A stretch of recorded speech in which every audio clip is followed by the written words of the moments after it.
మే 12వ తారీఖు హనుమత్ జయంతి.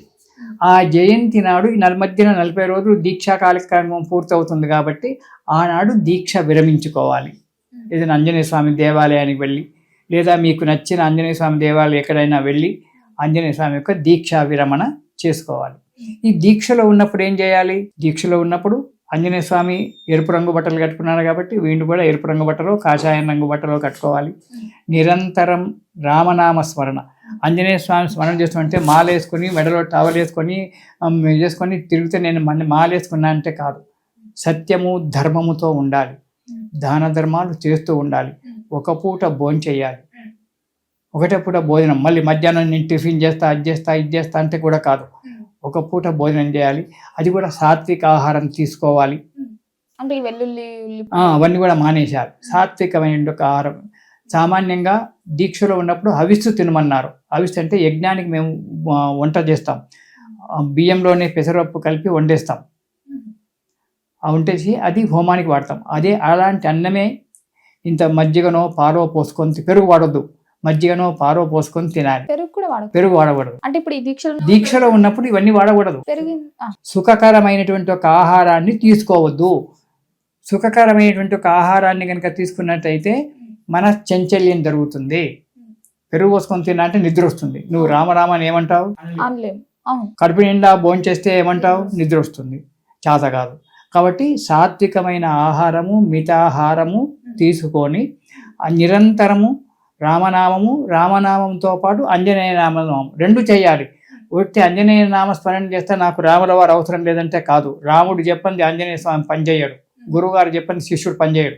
కాబట్టి ఇటు రామనామస్మరణ, ఇటు ఆంజనేయ నామస్మరణ రెండు శ్రవణం చేసుకుంటూ హాయిగా ఒక పూట భోజనం చేసుకుంటూ, ఉదయం ఉభయ సంధ్యలలో స్నానం చేసుకుంటూ, అహంకారం లేకుండా, గర్వం లేకుండా, ఎవడన్నా వాడు తిట్టాడనుకో, తిడితే తిట్టాడులే అనేటువంటి ఒక భావనతో ఉండాలి.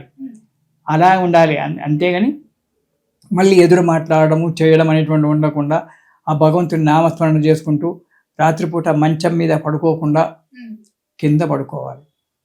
భూమి మీద పడుకోవద్దు, కింద ఏదో మామూలు వస్త్రం వేసుకొని ఆ వస్త్రం మీద శయనించాలి. మనం కట్టుకునేటువంటి ఒక బట్టలు మంచిగా శుభ్రంగా ఉండాలి. ఒకరోజు స్వామీజీని చూస్తుంటాము, వాళ్ళు నన్ను క్షమించాలి, బట్టల్లో దుమ్ము బట్టి ఉంటుంది, అలాంటి దుమ్ము బట్టలు కట్టుకోమని చెప్పి ఏ గురువు గారు చెప్పరు, ఏ దేవుడు చెప్పలేరు. బట్టలను శుభ్రంగా ఉతుక్కొని కట్టుకోండి. శుభ్రత అనేటువంటిది ముఖ్యమైనటువంటిది. మనసు ప్రశాంతంగా ఉండాలంటే శుభ్రత ముఖ్యమైనటువంటిది. కాబట్టి మంచిగా బట్టలు కట్టుకొని అవి ఎవరికో ఇవ్వకుండా మనమే స్వయంగా కట్టుకొని వాటిని మనం ధారణ చేసి ఇచ్చేసుకోవాలి. ఈ సంవత్సరం 12వ తారీఖున హనుమత్ జయంతి వస్తుంది. ఆనాడు హనుమత్ జయంతిని చెయ్యాలి. ఆనాడు జయంతి పూజ, ఆంజనేయ స్వామికి అభిషేకాలు చేసుకోవడము, ఈనాడైనా ఆనాడైనా ఆంజనేయ స్వామికి అభిషేకాలు చేసుకోవడము, హనుమాన్ చాలీసా, సుందరాకాండ ఇలాంటి పారాయణాలు చేయడము, హనుమత్ జయోత్సవం అంటే ఆంజనేయ స్వామికి పుట్టాడు కాబట్టి అతనికి నామకరణాదులు అవన్నీ కూడా మనం ఎలా చేస్తామో అలా చేసుకోవడము 12వ తారీఖు మే 12 నాడు. తర్వాత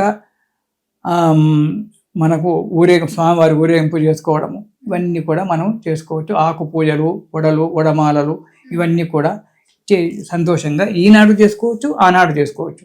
అయితే ఇదేమో ఆంజనేయ స్వామి యొక్క విజయోత్సవము, అదేమో ఆంజనేయ స్వామి జన్మదినము.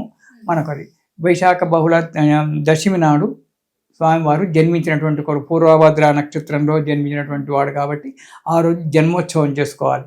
ఈనాడు విజయోత్సవం చేసుకోవాలి. ఈ 40 రోజులు దీక్షలో ఉండాలి. అప్పుడు మనకు కార్యశుద్ధి జరుగుతుంది, అనుకున్న పనులు జరుగుతాయి, ఆరోగ్యము, ఆయుష్ అన్నీ కూడా బాగుంటాయి. అలా చేసుకోవాలి. గురుగారు, ముఖ్యంగా ఏప్రిల్ 2వ తారీఖు దీక్షలు తీసుకునే సమయం అన్నారు కదా, మరి దీక్ష తీసుకునేటప్పుడు మనం స్వతగా మనం చేసుకోవచ్చా, లేకపోతే గుడికి వెళ్ళి పూజారి దగ్గర ఇలా పూజలు చేయించుకొని దీక్షలు తీసుకోవాలా? అమ్మా, గురువు లేని విద్య గుడ్డి విద్య, ఏ పని కూడా జరగదు. కాబట్టి దీక్ష మనంతట మనం తీసుకోకూడదు.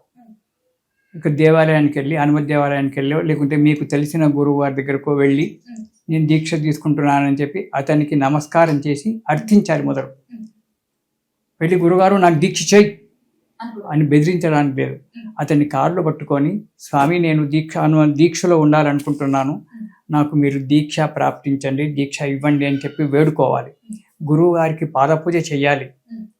మీకు వీలైతే బట్టలు పెట్టాలి, గురువు గారికి పాల పూజ చేసి దక్షిణ పెడితే అప్పుడు గురువు గారు ఏదైనా ఆంజనేయ స్వామికి 500 రకాల మంత్రాలు ఉన్నాయట, పరాశర సంహితలో చెప్పాడు. ఆ 500 రకాల మంత్రాల్లో ఏదో ఒక మంత్రం మీకు చెప్పి మాలాధారణ చేసి దీక్ష ఇస్తాడు. ఆ గురువుగారు చెప్పినటువంటి ఒక దీక్షలో ఉండాలి. ప్రతిరోజు మీకు దగ్గర ఉన్నట్టయితే గురువుగారిని దర్శించడము లేదా ఆ గురువుగారిని మనసులో తలుచుకోవడము ఇవన్నీ కూడా చేయాలి తల్లి. మనంతా మనం తీసుకుంటే దీక్ష కాదది, ఒక గురువుగారి ద్వారా ఇవి తీసుకోవాలి, అప్పుడే అది ఫలితం ఇస్తుంది. అది చేయాలి. గురుగారు మొత్తం మీద మాకు తెలియని ఎన్నో మంచి విషయాలు తెలియజేసినందుకు ధన్యవాదాలండి. సంతోషం తల్లి.